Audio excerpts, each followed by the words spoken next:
Hello, Media watchers, and welcome to the last pre-season edition of the Footy Media Watch vidcast for the AFL Dreamteam and Supercoach. This week we'll be going through the Rucks, how to manage your injuries, and also some final strategy recap for the 2011 season. So let's go. Okay, once again, blue chip, mid-rangers, and rookies will be how we're looking at the Rucks.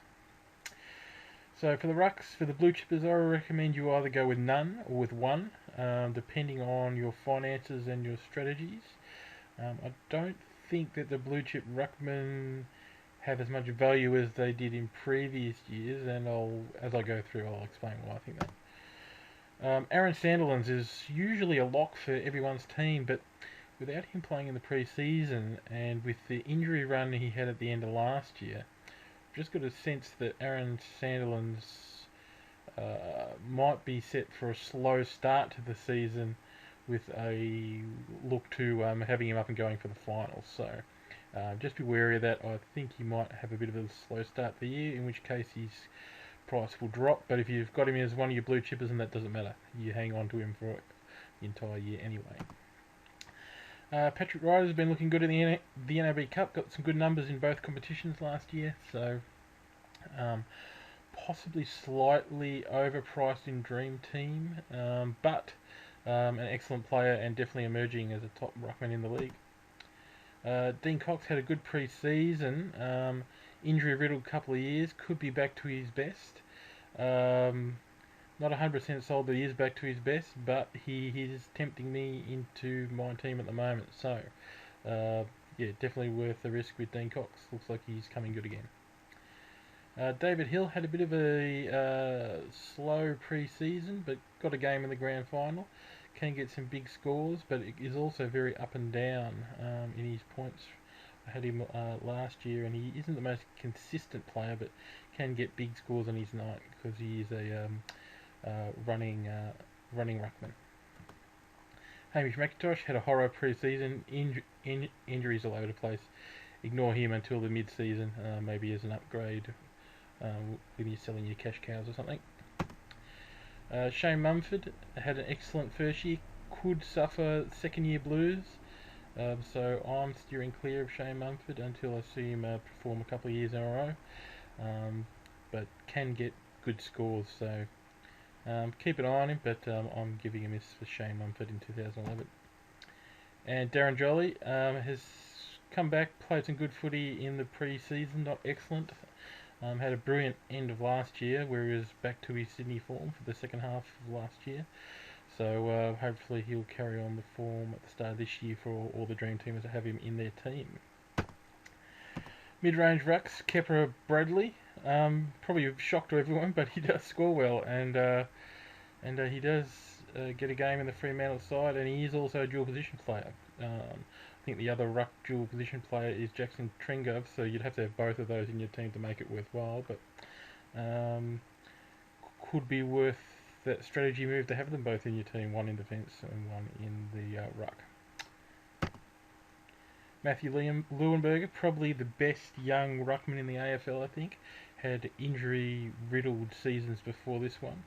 Hasn't had the best pre-season again, but when he did play last year, he really looked like he was emerging and could get some big scores. So definitely put on your watch list or put him in your team. He's the number one ruckman at Brisbane with Mitch Clark number 2. Matthew Cruiser coming back from knee injury, probably still a month away, so I wouldn't put him in your team early on, as I expect the first few rounds after he plays, like most people returning from knee injury, might be a bit scratchy and his price might drop, so you might get him cheaper a little bit later on in the year when he starts finding some form. And Mitch Clark had a brilliant pre-season. Looks like he's going to carry on getting plenty of the footy, so at that price he could be an excellent option for your rucks. Dean Brogan, ageing ruckman, and I'd give him a miss. I only see Dean Brogan stocks going down in 2011. Todd Goldstein, probably the second best young ruckman I think in the league, behind Matthew Leuenberger. Probably haven't seen a lot of him at North, but he's got massive upside and really good movement, super tall, quick, and can get plenty of the footy, and is an actually good ruckman as well. So keep an eye out on him in 2011. Mark J. stellar season last year, much like Shane Mumford though. Had that one breakout year, and I'm not convinced until I see it again. So I won't be buying Mark J. stocks in 2011, but don't let that hold you back because he is a good player and he has had a reasonably good pre-season as well. So Ben Hudson, Mr. Consistency at the Doggies, gets plenty of in and under contested ball,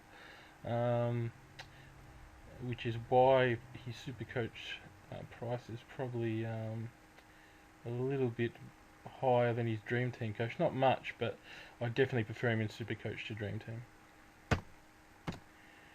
Sam Jacobs has got a slight injury at the moment. It's only a short-term one, so might be iffy for round one, but he should get there and he should take over the number one ruck role from Ivan Marek in 2011.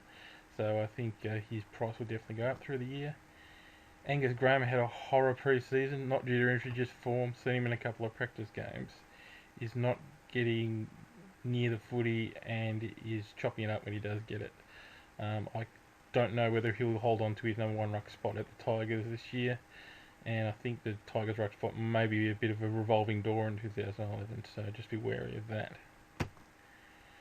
Brad Otten's been injured for the last couple of years, not playing a whole lot of games. I'd steer clear, he's getting older and older. If he looks like he's getting on a really good run, then get on him, and if he looks fit, then do so, but otherwise, no for Brad Otten's. Michael Gardner is injured and won't be back for till a little bit into the season, so give Michael Gardner a miss till he comes back as well. Brent Renouf, one of the Hawks young ruckmen, might slip back to number 2, possibly even number 3, but will be around about the mark for the Hawks, so keep an eye on him. Look at his stats in pre-season, and if he's the second ruckman at that price, he could well be worth the value. Will Minson, not convinced in Will Minson's rucking ability yet. Doesn't find a lot of the footy, not the best disposure of the ball, and under a lot of pressure from Jordan Ruffhead at the Dogs to keep his spot in the team. So I would give Will Minson a miss in 2011. Kurt Tippett had a poor year last year, which is probably why his price is so low. The year before was brilliant. If he gets back to his 2009 form, his price will skyrocket. Did hurt his ankle a couple of weeks ago. Is very iffy for round one. They're trying to force him back. I don't like the sound of that myself, trying to rush him back, but shows how important he is, and he will play. And he was looking good before he got injured, so definitely put on the watch list and see how he goes. Nick Nainui's shoulder injury from memory. Yeah, wait to see how he goes in 2011 later on in the year, but definitely not one for round one. Jordan Ruffhead mentioned him before with Will Vincent fighting out for the second ruck spot behind Ben Hudson at the Doggy, so keep an eye on how that battle goes. Ben McAvoy had a good pre-season with the Saints, but doesn't look to have improved that much in terms of his disposal and output. So, but with Michael Gardner out, he will be the number one ruck, and so his price will probably go up a bit, but he's probably number 2 ruckman at best, but I'd be looking for something a little bit better than Ben McAvoy, I think. And that could be Robbie Warnock, who's had a stellar pre-season for the Blues. Looks to be fulfilling all the promise he had at Fremantle, and that's why they got him over to the Blues. So definitely a young ruckman on the rise, and his scores have been very good in pre-season. So he could be the one that could fill that number 2 ruck spot for you. Ivan Marek, as I said, probably demoted to number 2, and probably doesn't get the big enough numbers. He is consistent, but his numbers probably aren't big enough to warrant selection in either competition. But depending on your budgets and your structures, he could be an option if you're looking for a consistent ruckman rather than a high-scoring one. Josh Fraser, everyone says he's going to be number 1 ruckman at the Gold Coast, but the problem with Josh Fraser is I just think he's brittle, and I don't think he'll get through the season with Gold Coast. So, there'll probably be a couple of young ruckmen on the Gold Coast list that'll get some good opportunities, which I'll talk about in a minute. So, probably no for Josh Fraser for me, even at that super low price.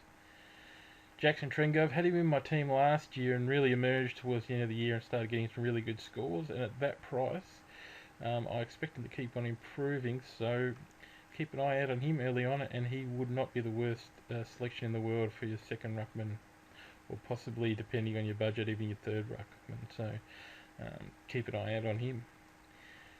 Mark Seaby started off last year like a house on fire, got injured, hurt his ankle, and hasn't looked very good this pre-season at all in terms of his output.